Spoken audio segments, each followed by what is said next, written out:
Hello everyone, कैसे हो आप सब। I hope you all are doing well. तो आज हम वे ऑप्टिक्स का नया लेक्चर स्टार्ट करने जा रहे हैं। आज के लेक्चर में क्या बात करने वाले हैं, देखो जो हमारा प्रीवियस लेक्चर था जिसके अंदर हमने YDSE यानी यंग्स डबल स्लिट एक्सपेरिमेंट के बारे में बात की थी, है ना। उसमें हमने मैक्सिमा निकाले थे, मिनिमा फाइंड आउट किया था, हमने कैसे पाथ डिफरेंस फाइंड आउट किया था विद द गिवन 2 स्लिट्स, है ना, उनकी हेल्प से। फिर उसके बाद हमने फ्रिंज विड्थ कैलकुलेट की थी, है ना। तो हम उसी YDSE के अंदर उसी का कंटिन्यू जो पार्ट जो पेंडिंग रह गया था उस लेक्चर में, तो वो आज कंटिन्यू करेंगे। तो आज हम इंटेंसिटी डिस्ट्रीब्यूशन की बात करने वाले हैं, टोटल नंबर ऑफ मैक्सिमाज और मिनिमा कितने फॉर्म होंगे उनकी बात करने वाले हैं ना, और इम्पोर्टेंट जो 1-2 क्वेश्चन है उनकी बात करने वाले। तो आई विल सजेस्ट जिन्होंने प्रीवियस लेक्चर नहीं देखा है एक बार वो लेक्चर देखो, फिर आज का लेक्चर प्रोसीड करें ना, ताकि अच्छे से समझ में आए। तो देखो हेडिंग लगाओ, इंटेंसिटी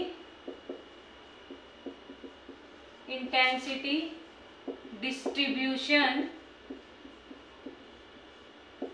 कर्व, है ना। हम कर्व की बात करेंगे, लेकिन उससे पहले हमें इंटेंसिटी की वैल्यू भी निकालेंगे, तभी तो हम प्लॉट करेंगे ना कुछ वैल्यू, है ना। तो देखो इंटेंसिटी डिस्ट्रीब्यूशन कर्व, है ना। सबसे पहले मैं डायग्राम बना दूं, है ना, जो YDSE में बनता है। देखो कैसे बना रहे थे हमने क्या कर रहे थे, हम एक ये कार्डबोर्ड ले रहे थे ना, उस कार्डबोर्ड पे 2 स्लिट कट की थी हमने ना। 2 स्लिट मतलब 2 ब्लेड से आप लाइनिंग लगा दो, है ना। लेकिन उस स्लिट की जो लाइनिंग लगा रहे हैं ना बहुत छोटी होनी चाहिए, है ना। तो आपको मैंने इसको क्या किया था, फिर 90 डिग्री पे शिफ्ट कर दिया था, है ना। तो ये डायग्राम जिसको समझना है वो प्रीवियस लेक्चर देखा हुआ है ना, क्योंकि मैं अभी डायरेक्ट कर रहा हूँ। ये तो ये मैंने क्या बना दी, यहाँ पे स्लिट बना दी। मान लो ये मेरी S1 स्लिट है, ये S2 स्लिट है ना। इन दोनों के जो बीच की जो सेपरेशन थी, है ना, यानी कि स्मॉल डी, ये क्या थी, बहुत ही मेरे पास छोटी थी। ये डी मेरे पास बहुत छोटा था, है ना। ये क्या जा रहा है, सेंट्रल पॉइंट जा रहा है यहाँ से, है ना। इस पॉइंट पे मुझे क्या मिलता था, सेंट्रल ब्राइट मिल रहा था, है ना। ये सारी बातें हम कर चुके हैं ना। यहाँ पे क्या मिल रहा था मुझे, सेंट्रल ब्राइट मिल रहा था। ये यहाँ पे मैंने कोई P पॉइंट माना था, है ना। फिर स्लिट से यहाँ तक की डिस्टेंस, इस S2 वाली स्लिट से डिस्टेंस यहाँ तक की, और ये जो S1 और S2 के बीच का जो सेंट्रल पॉइंट है ना, इससे ये वाली है ना। तो हमने क्या बात की थी, मान लो इस पॉइंट को मैंने P नाम दे दिया, तो S1P S2P और ये मैंने नाम दे दिया Q, है ना। तो QP, ये तीनों आपस में पैरेलल से लगेंगे। क्यों लगेंगे, क्योंकि ये जो डिस्टेंस है ये D, है ना, यहाँ पे हम स्क्रीन रखते थे, ये हमारे पास स्क्रीन होती थी, ये हमारे पास स्लिट होती थी। इन दोनों के बीच की distance capital D that was very much much much greater than this small d, है ना। तो एक D हमारा इतना दूर है, ये D हमारे 2 छोटे छोटे पॉइंट है, और ये B किस में होंगे, मिनिमम mm में होंगे सर, है ना। मिनिमम कितने में हो गए, 1 mm के अप्रोक्स हो रहे थे, है ना। तो 1 mm तो बहुत छोटा हो गया, 1 mm बहुत छोटा, वहां से 2 आपके पास क्या जाएंगे, रेज जाएंगे ना। तो वो दोनों रेज आपस में क्या एज्यूम होंगी, पैरेलल एज्यूम होंगी, है ना। यहाँ पे शो नहीं हो पा रहा है लेकिन पैरेलल, क्योंकि यहाँ पे देखो ये तो बड़ा हो गया ना, 4-5 सेंटीमीटर के आसपास हो गए, लेकिन एक्चुअल में कितना होता है, 1 mm होता है ना। तो मैं उसको ड्रॉ नहीं कर पाऊंगी 1 mm को, तो 1 mm के आसपास होगा। तो ये रे मुझे पैरेलल जाती दिख रही थी, है ना। तो मैंने यहाँ पे थीटा माना था, यहाँ पे एंगल थीटा माना था, फिर मैंने एक परपेंडिकुलर ड्रॉ किया था यहाँ पे, है ना। ये क्या था, पाथ डिफरेंस के इक्वल हो रहा था ये वाली लाइन, है ना। यानी कि पाथ डिफरेंस हो रहा था ना, कि ये S1P और S2P, तो S2P कितना एक्स्ट्रा ट्रैवल कर रहा था S1P से, तो ये पाथ डिफरेंस मेरे किसके इक्वल आया था, D sin थीटा के इक्वल आया था, है ना। किसके इक्वल आया था, D sin थीटा के इक्वल आया था।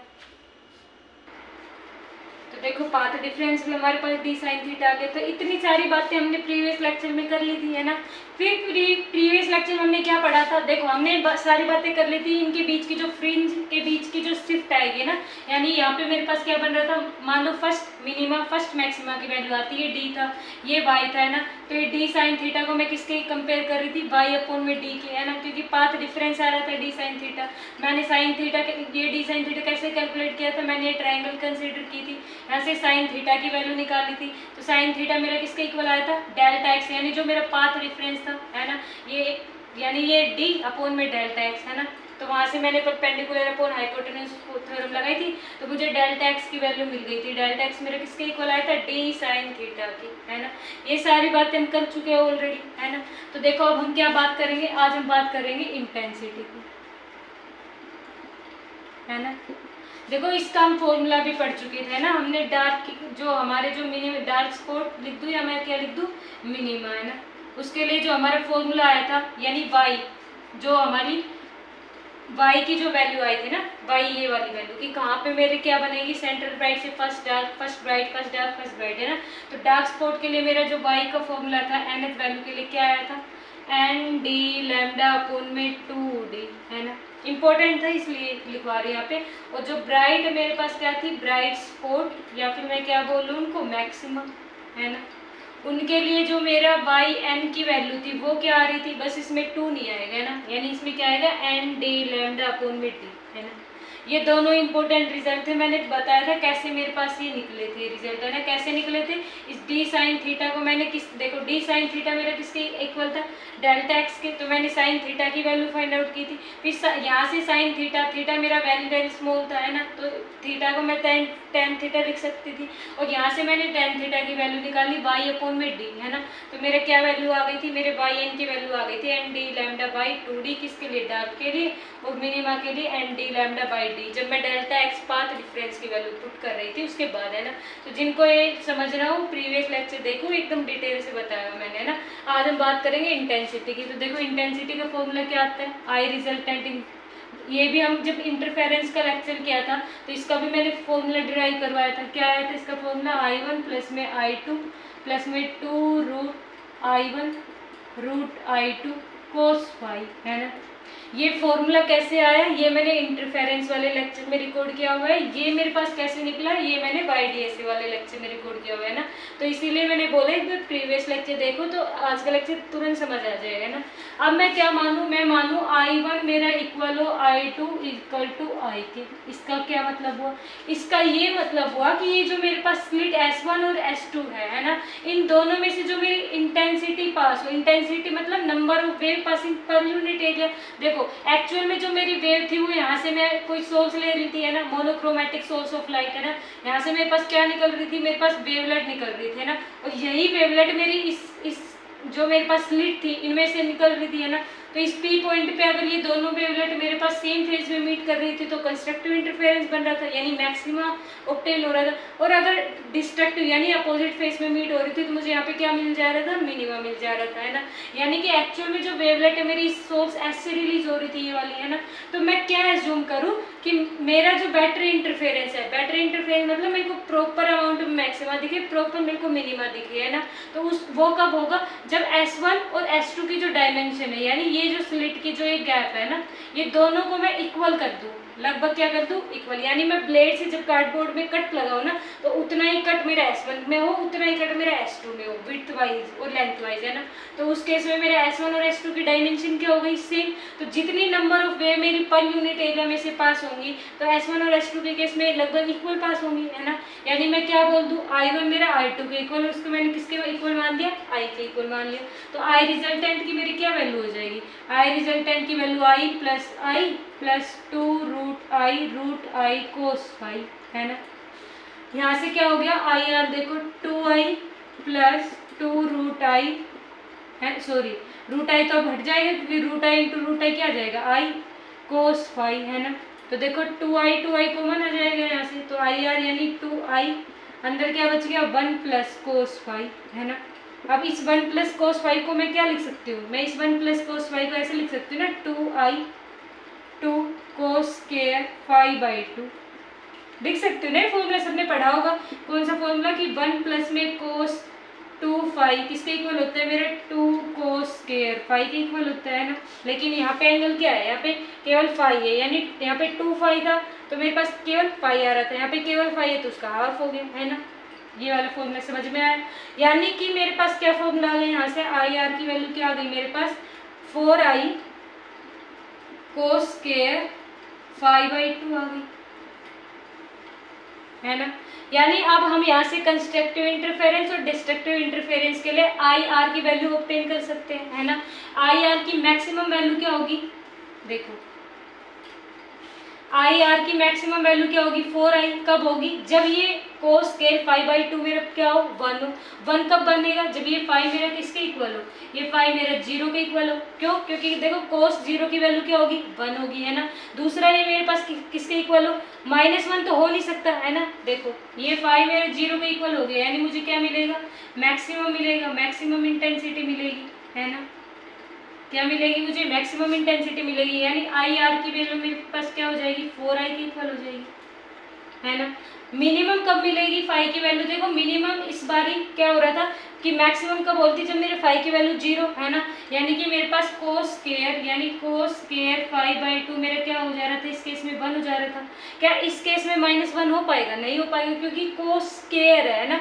अगर मैं कोस 5/2 को -1 बनाती है ना, तो -1 कब बनता, कितने पे बनता है कोस -1, पाई पे। कोस पाई की वैल्यू कितनी होती है -1, लेकिन -1 क्या बन पाएगा इस केस में, नहीं बन पाएगा, क्योंकि स्क्वायर है ना, -1 × -1 हो जाएगा, यानी वो +1, तो यानी कि -1 तो इसकी मिनिमम वैल्यू होगी नहीं, तो क्या होगी इसकी 0 वैल्यू होगी, है ना, मतलब सॉरी किसकी वैल्यू होगी, कोस स्क्वायर 5/2 की वैल्यू क्या होगी 0 वैल्यू होगी, है ना। अब कोस की वैल्यू 0 कितने पे होती है, पाई पे, सॉरी π/2 पे 90 डिग्री पे, है ना।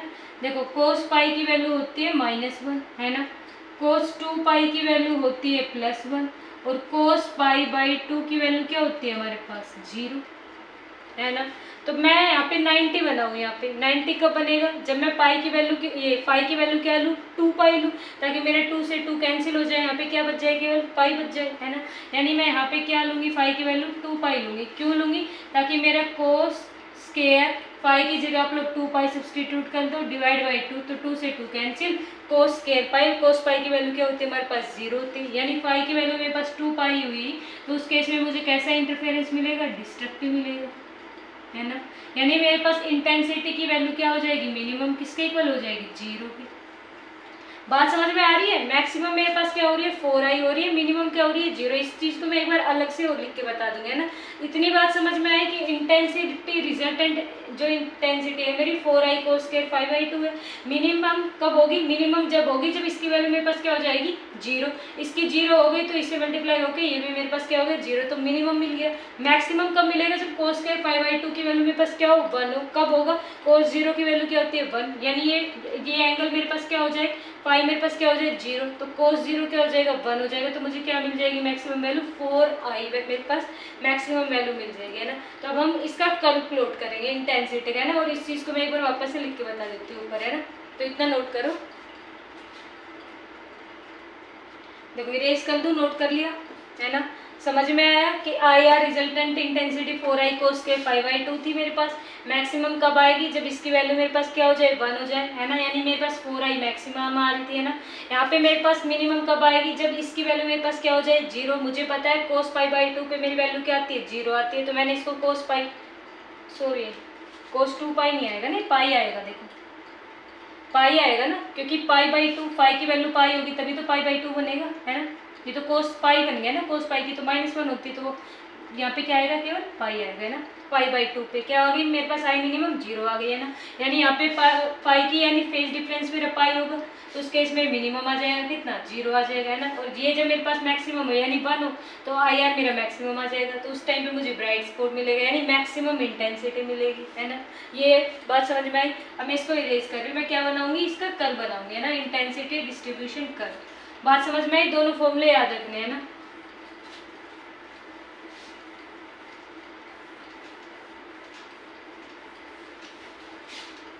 देखो सबसे पहले क्या लिखना है आपको, सबसे पहले आपको y_nth का फॉर्मूला लिखना है ना, किसके लिए, पहले लिख लो आप लोग डार्क स्पॉट के लिए, है ना, यानी मिनिमा के लिए। क्या आया था, अभी लिखा था मैंने ND λ/2d, है ना। कैसे आया, प्रीवियस लेक्चर देख लो, अपने आप समझ आ जाएगा। ब्राइट स्पॉट के लिए मेरा जो y_n का फॉर्मूला है वो क्या होता है, वो होता है ND λ/d, है ना, यानी यहाँ पे 2 नहीं आता। मैक्सिमम इंटेंसिटी मेरे पास क्या आई थी, आई आर की वैल्यू मेरे पास क्या आई थी 4i कोस स्क्वायर 5/2, है ना।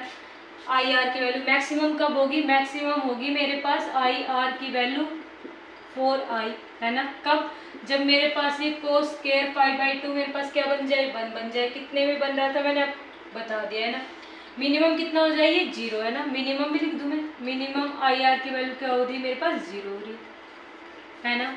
ये सारी बातें आपको समझ में आ गई तो कर्व बड़ी आसानी से बना लोगे। देखो कर्व कैसे बनेगा, कर्व हम बनाएंगे इंटेंसिटी वर्सेस पाथ डिफरेंस का, है ना, इस y का, यानी सेंट्रल ब्राइट से इसकी पोजीशन कितनी दूर है ना। पाथ डिफरेंस का बनाना चाहो d sin थीटा के रिस्पेक्ट में वो भी बन जाएगा। डी, अगर आप डी साइन थीटा के रिस्पेक्ट में बनाना चाहो ना डेल्टा एक्स, अगर आप एक्स एक्सिस पे डी साइन थीटा लेना चाहो तो भी बन जाएगा। तब डार्क स्पॉट के लिए क्या वैल्यू आएगी आपकी 2n-1 लैम्डा बाई 2, है ना। और ब्राइट के लिए क्या आएगी, देखो दोनों ग्राफ बना के बता देती हूँ, है ना, क्योंकि काफ़ी बुक में ये वाला ग्राफ होता है, काफ़ी बुक में जो मैं बनाऊंगी ना इसके रिस्पेक्ट वाला, ये वाला है ना, वो ग्राफ मिलता है, दोनों बता दूंगी, है ना। ब्राइट स्पॉट के लिए वैल्यू होती है n लैम्डा, है ना। तो सबसे पहले यही बता देती हूँ। देखो इंटेंसिटी यानी मेरी मैक्सिमम इंटेंसिटी क्या है मेरे पास यहाँ पे 4i, है ना। मैक्सिमम आई आर की वैल्यू मेरी यहाँ से क्या आ रही थी 4i, तो मैक्सिमम क्या है मेरी 4i है ना। यहाँ पे मेरे पास क्या है डी साइन थीटा यानी डेल्टा एक्स पाथ डिफरेंस, है ना। देखो ये क्या है मेरे पास सेंट्रल ब्राइट, क्या है मेरे पास सेंट्रल ब्राइट। सेंट्रल ब्राइट पे मैक्सिमम वैल्यू होते हैं यानी इतनी वैल्यू होगी मेरे पास, है ना। यहाँ पे मेरा क्या होगा फर्स्ट डार्क होगा, यहाँ पे मेरे पास क्या होगा फर्स्ट डार्क होगा। सारी बातें बता चुकी हूँ मैं कैसे होगा, है ना। यहाँ पे मेरे पास होगा फर्स्ट ब्राइट, है ना। यहाँ पे मेरे पास होगा सेकंड डार्क और आगे सेकंड ब्राइट, और ऐसे ही प्रोसीजर चलता रहेगा, है ना। ऐसे ही मैं यहाँ पे क्या बनाऊंगी फर्स्ट डार्क बनाऊंगी, यहाँ पे फर्स्ट ब्राइट बनाऊंगी, है ना। यहाँ पे फिर मेरा सेकंड डार्क बनेगा और ये भी ऐसे ही इधर प्रोसीड होता रहेगा, है ना। अब देखो फर्स्ट डार्क मेरे अगर मैं इसके रिस्पेक्ट में बनाना चाहूँ, है ना, तो डार्क स्पॉट के लिए मेरे 2n-1 लैम्डा बाई 2 यानी डी साइन थीटा मेरे किसके इक्वल हो जाएगा, इसके 2n-1 लैम्डा बाई 2 के इक्वल, है ना। यानी यहाँ पे मेरी n की वैल्यू मैं क्या रख दूँ 1 रख दूँ, तो 2-1 यानी 1 लैम्डा बाई 2 यानी फर्स्ट डार्क मेरा कहाँ बनेगा लैम्डा बाई 2 के, है ना। यहाँ पे फर्स्ट ब्राइट मेरा कहाँ बनेगा लैम्डा पे बनेगा, देखो n की वैल्यू 1 रख दो ब्राइट स्पॉट के लिए, है ना। ऐसे ही सेकंड डार्क मेरा बनेगा 3 लैम्डा बाई 2 के, सेकंड 2 वैल्यू रख दो n की जगह 2 2 4 कितना आ जाएगा 3 यानी 3 लैम्डा बाई 2 के। ये फिर मेरा ब्राइट ऐसे ही आगे चलता रहेगा, सेम ऐसे ही मेरा lambda by 2 lambda 3 lambda by 2, है ना। ये आगे ही चलता रहेगा, जैसे 3 लैम्डा बाई 2 हो गया, फिर आगे क्या हो जाएगा मेरे पास 2 लैम्डा, फिर उसके बाद मेरा 5 लैम्डा बाई 2 पे मेरा थर्ड डार्क बन जाएगा। ऐसे ही प्रोसीजर चलता रहेगा, यानी डार्क पे मेरे पास वैल्यू क्या हो जाती है मिनिमम यानी कि 0, है ना। फिर फर्स्ट ब्राइट पे मेरे पास अगेन मैक्सिमम वैल्यू होगी, सेकंड डार्क पे अगेन मेरे पास मिनिमम, और ये ऐसे ही चलता रहेगा मैक्सिमम मिनिमम, है ना। सेम ऐसे ही यहाँ पे मिनिमम, फर्स्ट ब्राइट पे मेरे पास वैल्यू मैक्सिमम हो जाएगी, फिर यहाँ पे मिनिमम हो जाएगी। तो इसको प्लॉट कर दो बस आप, है ना।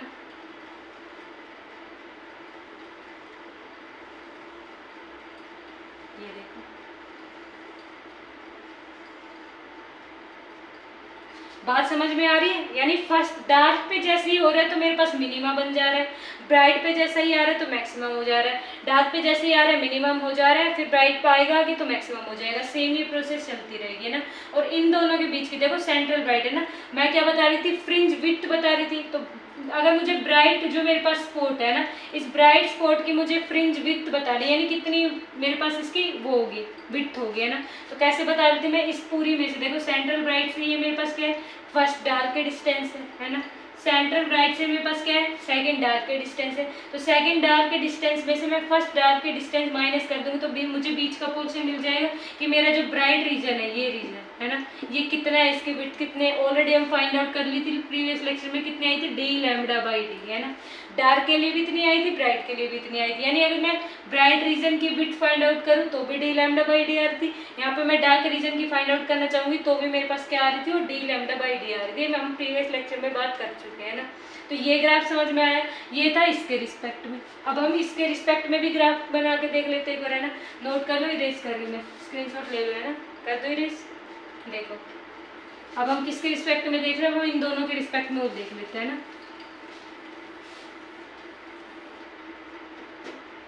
देखो अगेन मेरे पास यहाँ पे क्या है, मेरा वाई एक्सिस पे रहेगा मैक्सिमम इंटेंसिटी यानी आई आर की वैल्यू, यानी मैक्सिमम कितनी है मेरे पास 4 है ना।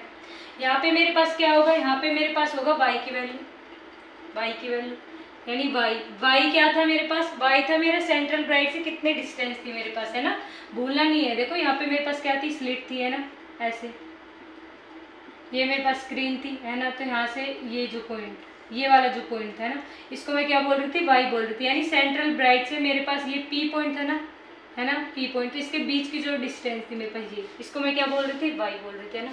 तो ये वाई वो है ना, समझ में आया कितना, मतलब कितनी इसकी पोजीशन है सेंट्रल ब्राइट से। तो इसके रिस्पेक्ट में भी हम कल प्लॉट कर सकते हैं, कैसे करेंगे। देखो यहाँ पे क्या होगा मेरे पास सेंट्रल ब्राइट होगा, सेंट्रल ब्राइट पे हमेशा मैक्सिमम वैल्यू आती है। क्यों आती है? क्योंकि वहाँ पे पाथ डिफरेंस मेरा 0 होता है। दोनों यहाँ पे इस पॉइंट पे दोनों जो S1 और S2 से वेव निकलेंगे इक्वल पाथ डिस्टेंस ट्रेवल करेंगे, यानी कि मैक्सिमम वैल्यू आएगी ना। ये बात हम सारी कर चुके हैं। यहाँ पे मुझे क्या मिलेगा? अगेन फर्स्ट डार्क मिलेगा, यहाँ पे मुझे फर्स्ट ब्राइट मिलेगा, फिर यहाँ पे मुझे क्या मिलेगा? सेकेंड डार्क मिलेगा, है ना। ये प्रोसीजर चलता रहेगा। ऐसे ही यहाँ पे मुझे मिलेगा फर्स्ट डार्क, यहाँ पे मुझे मिलेगा फर्स्ट ब्राइट, है ना। यहाँ पे मुझे मिलेगा सेकंड डार्क, और ये भी प्रोसेस सेम ऐसे चलती रहेगी। तो फर्स्ट ब्राइट मुझे कितने पे मिलेगा? फर्स्ट ब्राइट मुझे मिला d λ/2d पे, है ना। वैल्यू n की वैल्यू 1 पुट कर दो तो d λ/2d। फर्स्ट ब्राइट मुझे कितने पे मिलेगा? d λ/d पे मिलेगा। यहाँ पे n की वैल्यू 1 पुट कर दो तो d λ/d की, है ना। सेकंड डार्क मुझे कितने पे मिलेगा? सेकंड डार्क मुझे मिलेगा 3d λ/2d, है ना। n की वैल्यू क्या पुट करोगे? सेकंड के लिए ना, सॉरी, हाँ 3d λ/2d, है ना। 3d λ/2d आ जाएगा। और nf के लिए क्या आ जाएगा मेरे पास? केवल nf जब 1 पुट की तो आपने d λ/d, फिर आगे पुट करोगे तो क्या आ जाएगा? आगे पुट करोगे यहाँ पे, यानी सेकंड ब्राइट की मैं बात कर लूँ, है ना। सेकंड ब्राइट में वैल्यू पुट करोगे तो क्या आ जाएगा? 2 पुट करोगे, यानी कि 2d λ/2d, है ना। समझ में आ रही है बात? सेम ऐसे ही इधर होगा, सेम ऐसे ही मेरा उधर की साइड चलता रहेगी प्रोसेस, है ना। यानी मैक्सिमम वैल्यू देखो मेरी यहाँ पे 4 है ना। फर्स्ट डार्क पे मेरी मिनिमम वैल्यू आएगी, फर्स्ट ब्राइट पे मेरे पास मैक्सिमम वैल्यू आएगी, फिर ये मिनिमम आएगी, फिर ये मैक्सिमम। ये प्रोसेस ऐसे ही चलता रहेगा। सेम ऐसे यहाँ पे मिनिमम, यहाँ पे मेरे पास आएगी मैक्सिमम, यहाँ पे आएगी मिनिमम। तो मैं इसको प्लॉट कर दूँ ऐसे,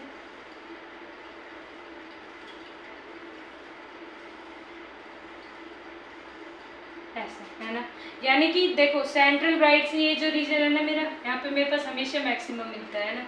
ये ऐसे प्लॉट हुआ, तो दोनों कर्व मेरे कैसे थे? सिमिलर से थे, है ना। तो ये मेरा क्या था? इंटेंसिटी डिस्ट्रीब्यूशन कर्व था मेरा विद रिस्पेक्ट टू y, और वो with respect to d sin theta. इतनी बात समझ में आई तो नोट करो, फिर आगे प्रोसीड करते हैं। आगे हम बात करेंगे कंडीशन रिक्वायर्ड फॉर सस्टेन या डिस्टिंक्ट इंटरफेरेंस, यानी कि हमें इंटरफेरेंस पैटर्न अच्छा मिले, बेटर मिले, तो उसके लिए क्या क्या कंडीशन होनी चाहिए ना। तो इतना नोट करो, देखो इरेज कर दो इसको, है ना। समझ में आया? सेंट्रल ब्राइट पे मैक्सिमम बनता है, फर्स्ट डार्क की value d λ/2d, first bright की value d λ/d, second dark की 3d λ/2d। ऐसे ही चलता रहेगा, सेम ऐसे ही चलता रहेगा। जनरल फॉर्मूला इसका डार्क के लिए क्या आता है? 2n-1 आता है ना, 2n-1 d λ/2d, क्योंकि हमें पता है डेल्टा x की वैल्यू क्या आती है हमारी? 2n-1 λ/2, है ना। इसको जब हम d sin थीटा के साथ कंपेयर कर रहे थे तो yn की वैल्यू यही तो आ रही थी 2n-1, है ना। और वहाँ पे केवल nd λ/d, है ना।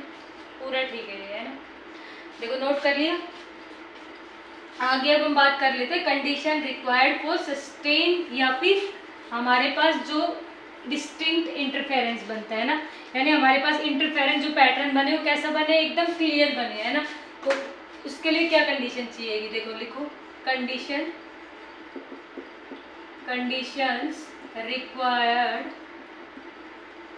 फॉर डिस्टिंक्ट या फिर सस्टेन्ड इंटरफेरेंस,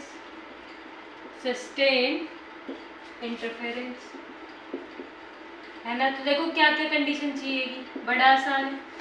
हमने जब फ्रिंज विड्थ की बात की थी, है ना, तो हमने क्या बात की थी कि जो मेरा ये d है ना, ये much much much greater than क्या होना चाहिए? d, है ना। अभी मैंने डायग्राम बनाया था तब भी बताया था कि जो मेरे पास स्लिट के बीच की जो डिस्टेंस थी वो मेरे पास बहुत छोटी होनी चाहिए as compare to the distance between the screen and the slit, है ना। ये हम बात की थी। क्यों होनी चाहिए थी? क्योंकि जब हमने फ्रिंज विड्थ की बात की थी, यानी ओमेगा, या फिर मैं इसको बीटा से भी नोट कर रही थी, है ना, क्या वैल्यू आ रही थी उसकी? d λ/d, है ना। अब ब्राइट के लिए निकालो, डार्क के लिए निकालो, दोनों के लिए सेम ही वैल्यू आएगी, है ना, ओमेगा और बीटा। यानी फ्रिंज विड्थ क्या आती है? d λ/d। यानी ये d मेरा जितना बड़ा होगा इस d से, यानी ये जो स्मॉल d मेरा जितना छोटा होगा और कैपिटल D मेरा उतना बड़ा होगा, है ना। तो उतना ही मेरे पास पॉजिटिव आंसर आएगा, पॉजिटिव मेरे पास फ्रिंज विड्थ आएगी ना। यानी फ्रिंज विड्थ का मतलब समझ रहे हो ना। अभी मैंने आपको डिस्टेंस दिखाई थी, है ना, फ्रिंज विड्थ, सेंट्रल ब्राइट और जो मेरे पास कंजिक्यूटिव डिस्टेंस ले रही थी मैं ना, जैसे मैंने क्या बनाया था अभी, कल ऐसे बनाया था, है ना, ऐसे है ना। यहाँ पे मेरे क्या था, फर्स्ट डार्क था, यहाँ पे मेरे पास सेकंड डार्क था, तो मैं इसके डिस्टेंस कैसे निकाल रही थी, ये जो मेरे पास फर्स्ट डिस्टेंस है ना, ये मेरे पास सेकंड की डिस्टेंस, तो इस सेकंड में से मैं फर्स्ट को माइनस कर देती, यानी मेरे पास इसकी डिस्टेंस आ जा रही थी, है ना। तो ये फ्रिंज बिट की मैक्सिमम वैल्यू कब आ रही है, जब ये कैपिटल डी मेरे पास क्या हो, बड़ा हो किससे, इस छोटे डी से, है ना। तो मुझे कैसा इंटरफेरेंस मिल रहा था, मुझे क्लियर इंटरफेरेंस मिल रहा था कि यानी इतना मतलब इतने ही इंटेंसिटी, इतनी विड्थ पे मुझे मैक्सिमम इंटेंसिटी दिखेगी, फिर अगले इतनी इंटेंसिटी पे मुझे मिनिमा दिख रहा था, है ना। यानी मुझे जो मेरा इंटरफेरेंस पैटर्न है, यहाँ पे क्या है, मान लो ब्राइट है, फिर यहाँ पे क्या आ रहा है मेरे पास, डार्क आ रहा है, तो मुझे दिखे दीवार पे कि इस जगह लाइट आ रही है, इस जगह नहीं आ रही, इस जगह आ रही है, इस जगह नहीं आ रही, है ना। तो वो बेटर कब दिखेगा, जब मेरे पास ये डी मेरे पास क्या हो, मच ग्रेटर देन क्या हो, स्मॉल डी हो, है ना। दूसरा पॉइंट की बात कर रहे थे, दूसरा पॉइंट क्या पढ़ा हमने कि हमारे जो सोर्स होने चाहिए, है ना, वो कैसे होने चाहिए, कोहेरेंट सोर्स होने चाहिए।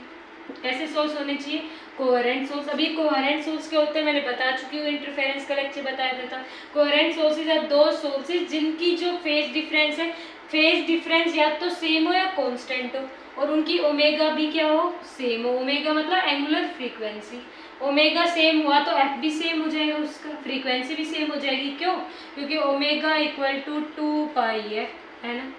तो यानी उसका जो एंगुलर फ्रीक्वेंसी वो क्या होगी, सेम नहीं होगा। तो हम क्या पढ़ रहे थे कि डेल्टा एक्स का फॉर्मूला मेरे पास क्या आ रहा था, सॉरी फेज डिफरेंस का फॉर्मूला क्या आ रहा था, के डॉट डेल्टा एक्स, है ना, ये फॉर्मूला आ रहा था।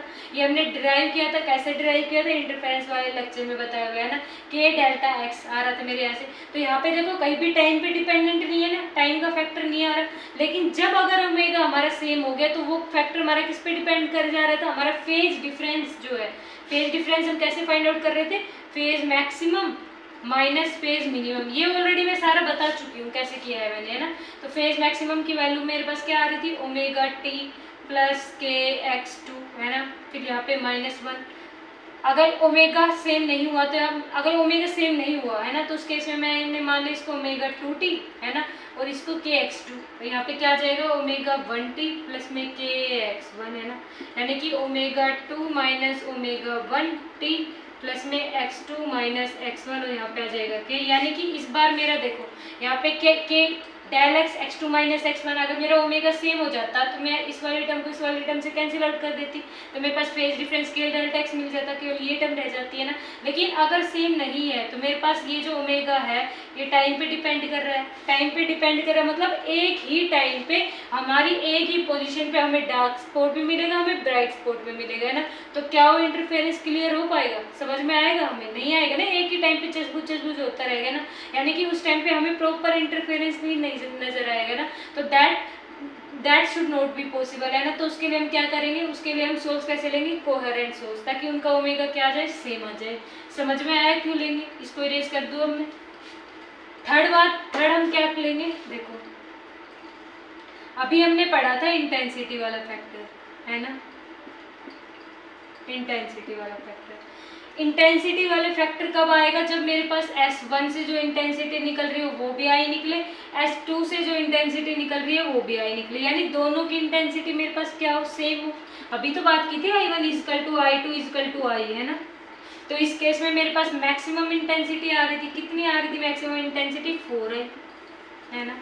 यानी मुझे बैटरी इंटरफेरेंस चाहिए, मेरे को अच्छे से क्लियर इंटरफेरेंस नजर आए, उसके लिए मैं क्या चाहूँगी कि मेरे पास जो S1 और S2 से जो मेरे पास इंटेंसिटी निकल रही है वो दोनों क्या निकले, I के इक्वल निकले, है ना। यानी दोनों इंटेंसिटी मेरे पास क्या निकले, सेम इंटेंसिटी से निकले। तो उस केस में मेरे पास जो इंटरफेरेंस मुझे मिलेगा वो कैसा मिलेगा, मुझे बैटरी इंटरफेरेंस मिलेगा ना। तो ये क्या थी, मेरे पास कंडीशन थी जो किसके लिए रिक्वायर थी, डिस्टिंक्ट या फिर सस्टेन्ड इंटरफेरेंस के लिए, है ना। अब लास्ट टॉपिक हम बात कर लेते हैं, number of maximas and number of minimas. एक कंडीशन नोट करो, इंपॉर्टेंट है ना। और एक चौथी कंडीशन देखो, वो एक और बता देती हूँ, ध्यान आ गई है ना। वैसे तो सबको पता ही है कि जो हम सोर्स लेते हैं ना वो कैसा लेते हैं, मोनोक्रोमेटिक सोर्स लेते हैं ना, मोनोक्रोमेटिक सोर्स। देखो मोनोक्रोमेटिक सोर्स का मतलब होता है कि हमारे पास जो वेवलेंथ हो कैसी हो, सिंगल वेवलेंथ हो। अगर सिंगल वेवलेंथ नहीं होगी तो क्या होगा, ऑब्वियस सी बात है, सेम। देखो हमारे पास विजिबल लाइट में कितने कलर होते हैं, इनफाइनाइट कलर होते हैं, लेकिन मेनली हम 7 कलर लेते हैं ना, विद ग्योर, है ना। तो देखो इन सभी की वेवलेंथ क्या होती है, अलग अलग होती है। किस किस के बीच में वैरी करती है, 400 नैनोमीटर से 700 नैनोमीटर के बीच में मानते हैं ना, कई बार 750 भी ले लेते हैं, 800 भी ले लेते हैं, मेनली हम 400 से 700 नैनोमीटर तक लेते हैं ना। तो यानी उसमें जो वेवलेंथ है वो वैरी करेगी मेरी, है ना, वैरी करेगी इस रीजन में, वैरी की यानी हर मेरे रीजन की अलग अलग वेवलेंथ होगी। और ये जब मैं लाइट में फॉल कराऊंगी, अगर मैंने मोनोक्रोमेटिक सोर्स की जगह मैंने व्हाइट लाइट को फॉल करा दिया ना, क्वेश्चन आ भी जाता है व्हाइट लाइट को हम फॉल करा दें तो क्या इफेक्ट पड़ेगा इंटरफेरेंस पे, तो हमें इंटरफेरेंस बैटरी इंटरफेरेंस मिलेगा ही नहीं। क्यों नहीं मिलेगा, क्योंकि व्हाइट लाइट में इनफाइनाइट नंबर ऑफ कलर होते हैं, ये 7 मेन कलर होते हैं, विब्ग्योर इनकी अलग अलग वेवलेंथ होगी, अलग अलग वेवलेंथ होगी। तो जो वेवलेंथ मेरे पास एमिट होगी ना, वो जो वेवलेट होगी है ना, तो वो अलग अलग एमिट होगी अलग अलग जगह, है ना। एक तो सेम वेवलेट है ना, तो S1 से भी उतनी वेवलेट निकलेगी डिस्टेंस पे और S2 पे भी, है ना। और अगर मेरे पास क्या हो, अलग अलग मेरे पास क्या हो गई, वेवलेंथ हो गई, यानी कि वॉयलेट मेरे पास मीट कर रहा है यहाँ पे, है ना, वॉयलेट की मेरे पास यहाँ पे आ रही है वेवलेट, इतनी देर में इंडिगो पीछे से आया उसने बना दी यहाँ पे, है ना। तो क्या मेरे को प्रॉपर मिल पाएगा, किसी के ब्राइट पे किसी का मैक्सिमम आ जाएगा, है ना। मान लो इसका ब्राइट बनना था, लेकिन इस पे इसकी वजह से इसका इस यहाँ से भी वॉयलेट निकलेगी, यहाँ से भी इंडिगो, यहाँ से भी ब्लू ग्रीन ऑरेंज, तो इस पे मतलब इसके मैक्सिमम बनना था, लेकिन इंडिगो ने यहाँ पे क्या बना दिया, अपना मिनिमा बना दिया, यहाँ पे इंडिगो मीट करके। तो यानी किसी के मैक्सिमा पे किसी का मिनिमा बन जाएगा ना। तो क्या ऐसा पॉसिबल हो सकता है, नहीं हो सकता ना। यानी कि हमारे पास जो वेवलेंथ होगी वो क्या होगी, सेम होनी चाहिए, यानी सिंगल वेवलेंथ होनी चाहिए। अलग अलग वेवलेंथ हो गई तो इस केस में हमारे पास प्रॉपर इंटरफेरेंस नहीं मिलेगा। तो ये 4 मोस्ट इंपॉर्टेंट कंडीशन थी, है ना। नोट करो, हम बात कर रहे हैं number of maxima and number of minima की, है ना। देखो मैं बात कर रही हूँ नंबर ऑफ डार्क फ्रिंज और ब्राइट फ्रिंज की, है ना। समझ में आया इतना, देखो इजी है कंसेप्ट, है ना, इतना टफ नहीं है। अब हम किसकी बात कर लेते हैं, अब हम बात कर लेते हैं नंबर ऑफ ब्राइट फ्रिंज की, है ना। एक बार ब्राइट फ्रिंज की बात कर ले या फिर मैक्सिमा की, है ना, इसकी बात कर लेते हैं कि मेरे पास टोटल नंबर ऑफ ब्राइट या फिर मैक्सिमा कितने बनेंगे। टोटल नंबर ऑफ मतलब कि मेरे पास ये स्लिट थी, है ना, ये मेरे पास क्या है, स्लिट है, यहाँ पे मेरे सेंट्रल ब्राइट बन रहा था, इस पॉइंट पे सेंट्रल ब्राइट है ना, सेंट्रल ब्राइट है। फिर इस पॉइंट पे मेरे पास स्लिट थी S1, ये S2, है ना। ये मेरा कितना एंगल बन रहा था, ये एंगल मेरा बन रहा था थीटा, ये मेरे पास यहाँ पे मीट कर रही थी, तीनों आपस में पैरेलल नजर आ रही थी। ये पॉइंट मेरा P था, इस पॉइंट पे मैं फाइंड आउट कर रही थी, है ना। सेंट्रल ब्राइट से ये मुझे क्या मिल रहा था, यहाँ पे फर्स्ट डार्क मिल रहा था, है ना। यहाँ पे भी मुझे क्या मिल रहा था, फर्स्ट डार्क मिलेगा। तो यहाँ पे मुझे फर्स्ट ब्राइट मिलेगा, है ना, फर्स्ट ब्राइट मिलेगा। फिर मुझे क्या मिलेगा, सेकेंड डार्क मिलेगा, है ना। और ये ऐसे ही चलता रहेगा सिलसिला, ऐसा ही यहाँ पे फर्स्ट ब्राइट हो जाएगा। फिर यहाँ पे मुझे क्या मिलेगा, फर्स्ट डार्क फर्स्ट ब्राइट, फिर सेकंड डार्क सेकंड ब्राइट, है ना, ऐसे चलता रहेगा सेकंड डार्क, ऐसे मेरे पास कंटिन्यू प्रोसेस चलती रहेगी। तो मेरे पास total number of bright fringes या मैक्सिमम मेरे पास कितने बनेंगे, ये तो भाई ऐसे तो इनफाइनाइट नंबर ऑफ चली जाएगी ना। तो हम कब काउंट कर पाएंगे, देखो अभी हम क्या कर रहे थे, हम जो मेरा डी था, है ना, वो क्या एज्यूम कर रही थी मैं, उस डी को मैं much much much greater than lambda से एज्यूम कर रही थी। क्यों एज्यूम कर रही थी, क्योंकि मेरे पास डेल्टा एक्स यानी पाथ डिफरेंस की वैल्यू क्या आई थी, डी साइन थीटा, है ना। कि जब मैं यहाँ पे परपेंडिकुलर ड्रॉ कर रही थी ना, यहाँ पे ऐसे परपेंडिकुलर, है ना, ये वाला, तो ये वाली मेरी वैल्यू किसके इक्वल आई थी, डेल्टा एक्स का। ये कितना था, ये किसके इक्वल आया था, डी साइन थीटा के इक्वल आया था, है ना। ये कितने इक्वल आया था, डी साइन थीटा की। तो मुझे पता है फॉर ब्राइट फ्रिंजेस, है ना, ब्राइट फ्रिंज के लिए मेरे पास जो डेल्टा एक्स की वैल्यू होती है, पाथ डिफरेंस जो होता है वो एन लैम्डा के इक्वल आता है ना। और डार्क के लिए कितना आता है, 2n-1 लैम्डा बाई 2, है ना। ये कंफ्यूज नहीं होना, एक दो बार याद करोगे अपने आप याद हो जाएगा। तो डेल्टा एक्स की वैल्यू एन लैम्डा, मैं इसको इसके कंपेयर कर दूँ, यानी d sine theta equal to n lambda. Sine theta की वैल्यू मुझे क्या मिलेगी यहाँ से, एन लैम्डा बाई डी, है ना।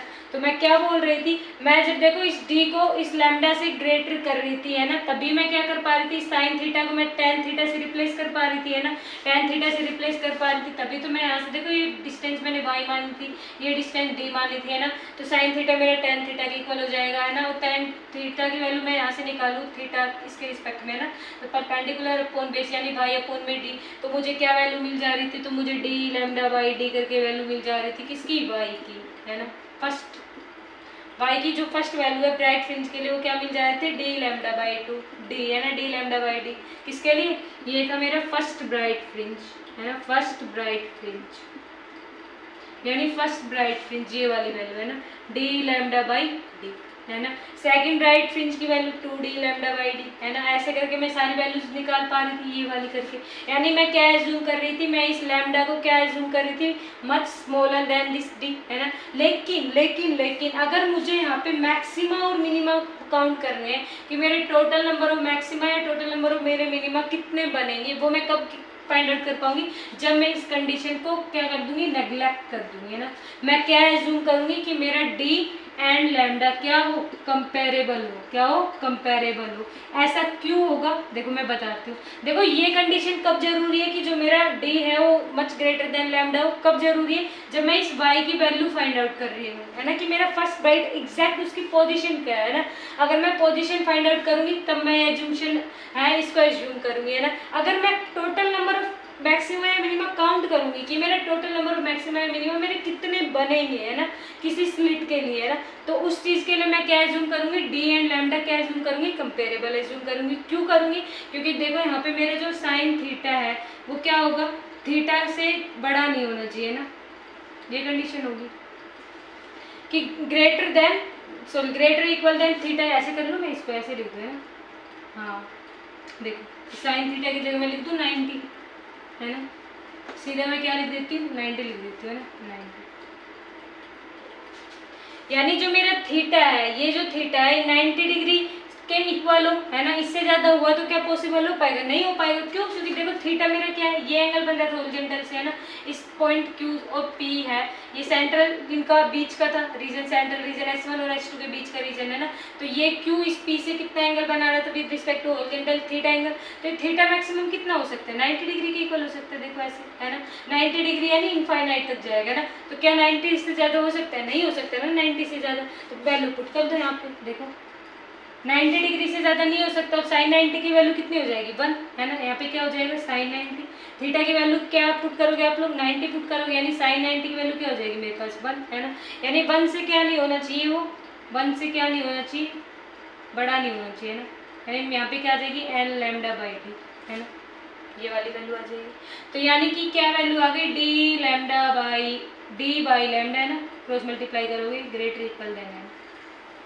बात समझ में आई, यानी ये d बाई लैम्डा मेरे क्या हो, आपस में कंपेरेबल हो, तो मुझे n की क्या मिल जाएगी, मैक्सिमम वैल्यू मिल जाएगी। ये n मेरा था क्या, ये n मेरा क्या बता रहा था कि मेरी पोजीशन, देखो यहाँ पे अगर मैं n की वैल्यू 1 पुट कर रही थी तो मुझे d लैम्डा बाई डी मिल जा रहा था। सेकंड पुट कर दूंगी, सेकंड ब्राइट फ्रिंज की वैल्यू मिल जाएगी 2d लैम्डा बाई डी है ना। तो मुझे क्या बता रहा था, एक पोजीशन बता रहा था, टोटल पोजीशन मेरी कितनी हो सकती है, इस n की वैल्यू d बाई लैम्डा के इक्वल हो सकती है ना, कि जो मेरे पास स्लिट की विड्थ हो वो और मेरे पास ये l है ना, यानी वेवलेंथ है ना।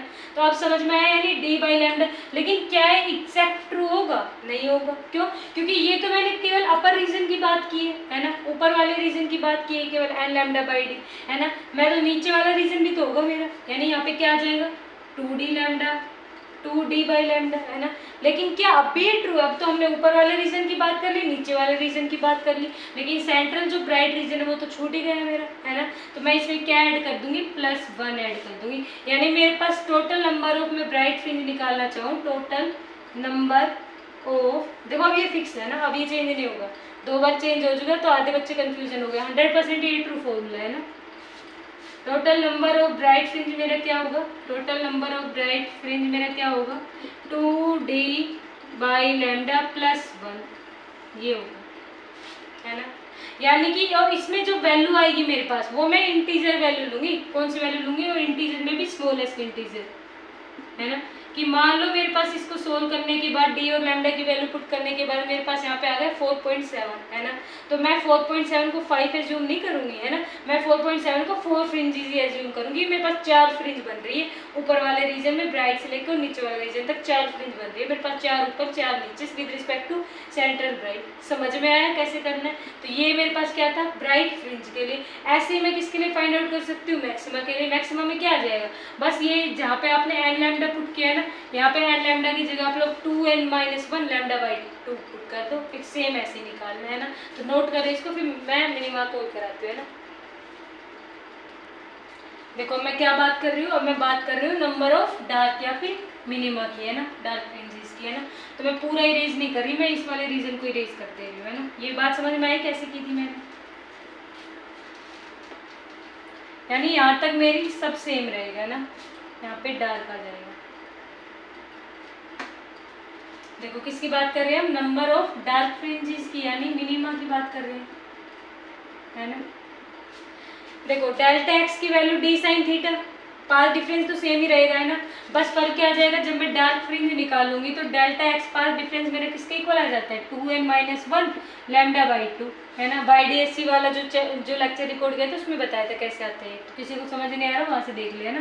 तो 2n-1 λ/2, तो मैं इस डी साइन थीटा को किसके इक्वल पुट कर दूंगी, डी साइन थीटा को मैं किसके इक्वल पुट कर दूंगी, 2n-1 λ/2 के इक्वल पुट कर दूंगी, है ना। तो साइन थीटा की वैल्यू मुझे यहाँ से क्या मिल जाएगी, साइन थीटा की मुझे यहाँ से वैल्यू मिल जाएगी 2n-1 λ/2d, है ना। अब अगेन सेम कंडीशन कि ये जो थीटा होगा मेरा यहाँ से, ये थीटा मेरा मैक्सिमम 1 जा सकता है ना। 1 क्यों जाएगा, क्योंकि थीटा देखो 90 डिग्री तो हो सकता है और साइन 90 की वैल्यू क्या हो जाएगी मेरे पास 1, है ना। तो मैं क्या लिखूंगी, यानी कि ये मेरे पास 1 से क्या होगी वैल्यू, ये वाली 1 के या तो इक्वल होगी या इससे छोटी होगी, यानी 2n-1 λ/2d। बात समझ में आई, 1 क्यों लिखा, क्योंकि साइन थीटा मेरा यहाँ पे मैक्सिमम 90 डिग्री तक ही जा सकता है। इस स्लिट की जो मैक्सिमम वैल्यू ये इनफाइनाइट का ऐसे, इससे आगे तो ऐसे जा ही नहीं पाएगा ना, कैसे जाएगा, स्लिट के उधर थोड़ी ना जा पाएगा ये। तो 90 डिग्री यानी साइन 90 की वैल्यू 1, यानी 1 से क्या होगा, या तो उसके इक्वल होगा या उससे छोटा होगा, है ना। तो यहाँ से मैं वैल्यू देखो पुट करके निकालना चाहूँ तो क्या आ जाएगी, 2d/λ, है ना। 2n-1 है, देखो ये 2d डिवाइड में था, उधर मल्टीप्लाई में, लैम्डा मल्टीप्लाई था, इधर डिवाइड में, -1 है, उधर इधर आएगा तो +1, है ना। ये किसके इक्वल आ जाएगा, मेरा n की वैल्यू के इक्वल आ जाएगा। समझ में आई बात कैसे की, यानी मेरे इस बार देखो 2d/λ +1 है ना। अब मैं क्या करूंगी, देखो यहाँ से 2n है ना, सॉरी 2n है, देखो 2n है, 2d मल्टीप्लाई हुआ, लैम्डा मल्टीप्लाई था, डिवाइड हो गया, -1 था, +1, 2n बचा। तो ये 2 यहाँ पे क्या मल्टीप्लाई में इधर आएंगे तो डिवाइड करेंगे, यानी कि क्या बचेगा मेरे पास केवल d/λ प्लस में 1/2, है ना, ग्रेटर इक्वल देन n, है ना। तो इस बार क्या हम इसमें सेंटर देखो 2 से मल्टीप्लाई कर देंगे, बिल्कुल करेंगे, देखो 2 से मल्टीप्लाई कर दो इसको, वापस से मुझे क्या मिल जाएगा, सेम यही चीज़ मिल जाएगी, है ना। 2 से मल्टीप्लाई क्यों किया, क्योंकि अपर रीजन और लोअर रीजन, है ना। तो मेरे पास क्या मिलेगा, 2d/λ, 2 से मल्टीप्लाई करेंगे तो +1 ग्रेटर इक्वल देन, ये वैल्यू आ जाएगी। क्या इस बार मैं 1 ऐड करूँगी इसमें, जैसे उसमें मैं 2 से मल्टीप्लाई भी कर रही थी, आंसर को 2 से मल्टीप्लाई करने के बाद मैं 1 ऐड भी कर रही थी, है ना। लेकिन क्या इसमें मैं 1 ऐड करूँगी, नहीं ऐड करूँगी ना, क्योंकि सेंट्रल ब्राइट बन रहा था, उस केस में हम अपर ब्राइट और लोअर ब्राइट और सेंट्रल ब्राइट काउंट कर रहे थे। लेकिन सेंट्रल पे तो डार्क कभी बनता ही नहीं, सेंट्रल पे तो ब्राइट बनता है, तो क्या मैं +1 ऐड करूँगी, नहीं करूँगी, है ना। यानी ये मेरे पास क्या आ गई, टोटल नंबर ऑफ फ्रिंजेस की वैल्यू आ गई, किसके लिए, डार्क और मिनिमा रीजन के लिए, है ना, कि मेरे पास इतनी नंबर ऑफ फ्रिंजेस बन सकते हैं। बात समझ में आई। तो ये क्या था, ये था हमारा टोटल नंबर ऑफ मैक्सिमा और टोटल नंबर ऑफ मिनिमा, है ना, उनके जो फ्रिंजेस थे उसके बारे में। इसके अलावा हमने इंटेंसिटी की बात कर ली, इंटेंसिटी का जो कर्व बनता है उसकी बात कर ली, है ना। और जो हमारे पास कंडीशन रिक्वायर होते हैं किसके लिए, सस्टेन इंटरफेरेंस के लिए, यानी कि प्रॉपर मेरे पास इंटरफेरेंस बने। 4 कंडीशन थी, उन कंडीशन की बात कर ले। तो आज का लेक्चर यहीं पे स्टॉप करते हैं। इसके साथ ही हमारा जो इंटरफेरेंस है ना, और YDSC वाला जो है, ये हमारा लेक्चर कंप्लीट होता है ना। एक और बचता है हमारा जो स्लैब होती है हमारी, उसके लिए हम YDSC की वैल्यू कैलकुलेट करें, यानी double slit experiment for slab, है ना, वो स्लैब होते हैं उसके लिए। ये तो हम स्लिट के लिए करें थे, उसमें स्लैब के लिए बात करेंगे ना। तो देखते हैं अगर वो इम्पोर्टेंट लगता है, अगर बच्चों के सजेशन आते हैं तो उसको रिकॉर्ड करेंगे, अदरवाइज उसको रिकॉर्ड नहीं करेंगे, डायरेक्ट इस पे बात करेंगे, डिफ्रैक्शन पे बात करेंगे ना। Diffraction and then polarization, 2 important topic हमारे बचते हैं। सो आज का लेक्चर यहीं पे स्टॉप करते हैं। Please share subscribe my channel. Thank you for watching my videos.